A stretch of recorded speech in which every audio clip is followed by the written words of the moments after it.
അപ്പോഴേ ഈ വർഷത്തെ വിഷുവൊക്കെ എല്ലാവരും നല്ലോണം ആഘോഷിച്ച് കാണുമല്ലേ. നമ്മൾ ഇത്തിരി വൈകിപ്പോയെങ്കിലും എല്ലാവർക്കും ദേവപാർവതിയുടെ വക ഹാപ്പി വിഷു. നമ്മുടെ വിഷുവിന് ഒരു ചെറിയ ആഘോഷം കൂടെ കൂടുതലായിട്ടുണ്ടായിരുന്നേ. അപ്പോൾ അതെല്ലാവരുമായിട്ട് ഒന്ന് ഷെയർ ചെയ്യാൻ കൂടി വന്നതാണ് കേട്ടോ. വിഷുവിൻ്റെ അന്ന് തന്നെയായിരുന്നു നമ്മുടെ കുഞ്ഞിപ്പെണ്ണിൻ്റെ നൂലുകെട്ട്, നമ്മുടെ അമ്മുക്കുട്ടിയുടെ കുഞ്ഞാവേ.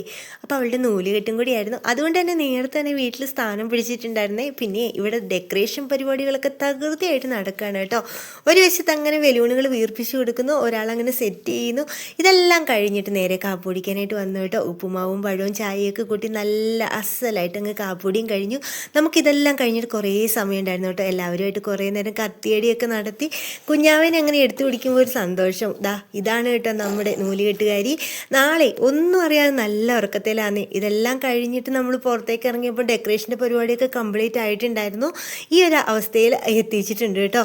അങ്ങനെ ഇതെല്ലാം കഴിഞ്ഞ് കുറച്ച് നേരം കൂടി ഇരിക്കുമ്പോൾ നമ്മുടെ അമ്മുക്കുട്ടിയുടെ വീട്ടിൽ നിന്ന് എല്ലാവരും വന്നിട്ടുണ്ടായിരുന്നു. പിന്നെ നേരെ ചടങ്ങിലേക്ക് വേഗം തന്നെ പോയിട്ടോ. വിളക്കൊക്കെ വെച്ച് നൂലുകെട്ടൊക്കെ നടത്തി അരിഞ്ഞാണം ഇട്ടു, മാലയിട്ടു. പിന്നെ ഔദ്യോഗികമായിട്ട് പേരൊക്കെ റിലൈവ് ചെയ്യാണ് കേട്ടോ.